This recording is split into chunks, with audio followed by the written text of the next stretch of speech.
Hello everyone, welcome back to my channel, Sage Gaming. My name is Michael, and in today's video, I will be breaking down the recent AMA that Will Shin, the lead quest designer, and Emil Pagliarulo, the lead designer, took part in with the community to answer questions. Originally, I was going to read through all the questions and answers in a video, but I decided to just break down some important things that were asked and some of those answers. Although I think it was awesome for Will and Emil to answer community questions, I felt some of them were a little lackluster. But that's just my opinion. But let's get into the video.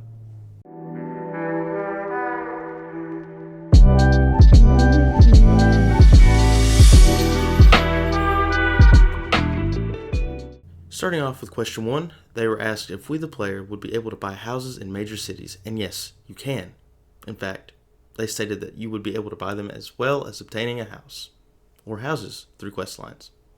They were a little vague on what quest it was, for the simple reason of keeping us curious but also not spoiling the game. I'm excited for this because that was one of my favorite parts about previous BGS games. Something about the coziness of visiting your own space in a BGS game has some great vibes to it. Not to mention you'll be surrounded by a bustling city with many NPCs, hopefully in an apartment somewhere, to really capture that city life element that Starfield has to offer. They were also asked about the kid stuff trait, which for anyone that doesn't know, you choose a trait where you have in-game parents that you can visit and actually talk to, at the expense of sending them a certain percentage of your income. The question was asking if your parents would somehow be based around how our characters would look, and they actually do. Will and Emil compared this technology they used to how they developed Sean in Fallout 4, and your dad in Fallout 3. I think that's a great detail to add for just a trait, and it makes me want to use this trait even more. They answered stating that contraband is pretty much illegal everywhere, which must be referencing Aurora, a drug that can be found on Neon, which is probably legal before entering the atmosphere of that planet, but that's just speculation, so I'm not sure. There was also mention of smuggling harvested organs. Very interesting or disturbing, whichever floats your boat. They also stated that you can hide the contraband by using a ship module that you can purchase to hide your illegal contraband from security ships before entering the atmosphere of the planet. I'm very excited about this part of the game because I just want to see how far you can really go with smuggling and if it's even worth doing so, considering what the consequences would be. Talking about consequences, this leads to the next question, Starfield's jail system. Yes, there are jails in Starfield similar to previous BGS games. You can either pay a fine, agree to go to jail, or try and fight the law. They even claim that Starfield has government with many laws, and they actually explore the themes of crime in Starfield. For people that have previously played BGS games, they all know that in Fallout 4, there actually wasn't a jail system. The last BGS game that featured a jail system was Skyrim, which, considering the atmosphere of Fallout 4, it makes sense why there wasn't one, but I'm glad they decided to bring it back in Starfield.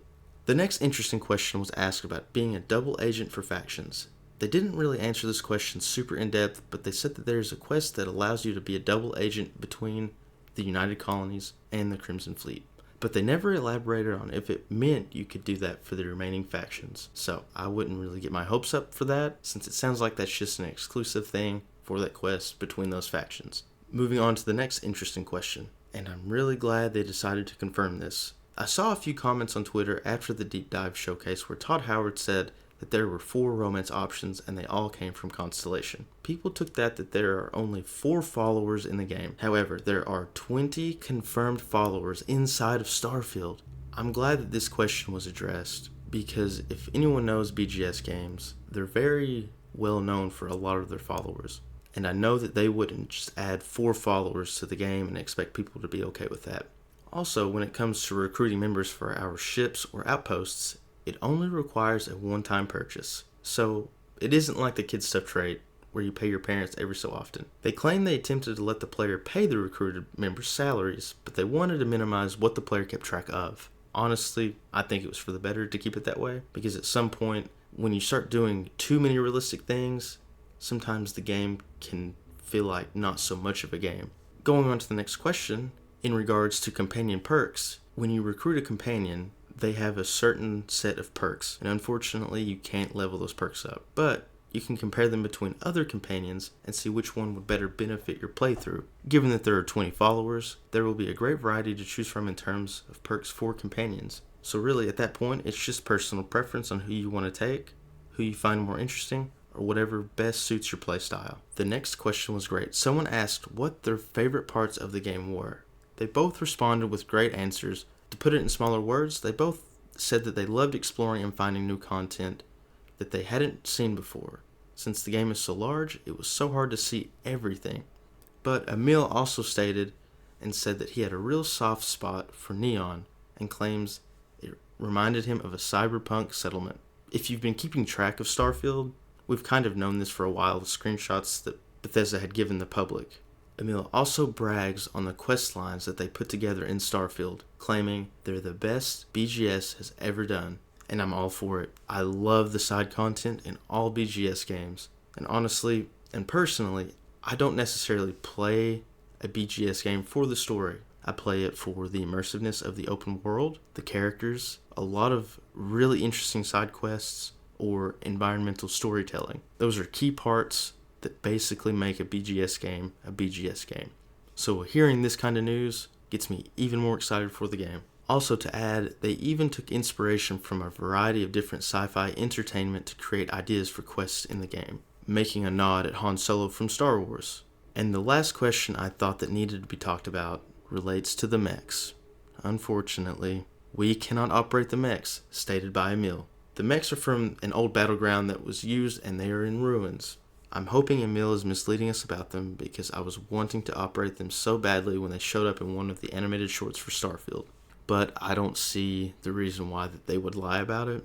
So that is disappointing news to hear, but it's not a deal breaker.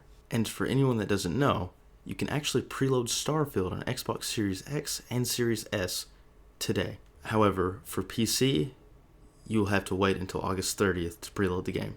But anyway, guys, that was, to me, the most interesting points that showed up in the AMA that Will and Emil took part in. Again, I think it was awesome that they were willing to do that for the community and shed some light on some very interesting questions so we know what to look forward to in just a few weeks. If there are any gameplay videos shown of Starfield at Gamescom, I will be covering that here on the channel. If you enjoyed this video, please give it a like, subscribe, and share. Also, let me know what you thought about the AMA in the comment section down below, or what other questions you had hoped that they would answer. And one last thing, I also want to thank everyone that has supported the last couple of Starfield videos. It means a lot to me and it has helped the channel grow, and I hope that it continues to grow. As always, thanks for watching, and I will see you guys in the next video.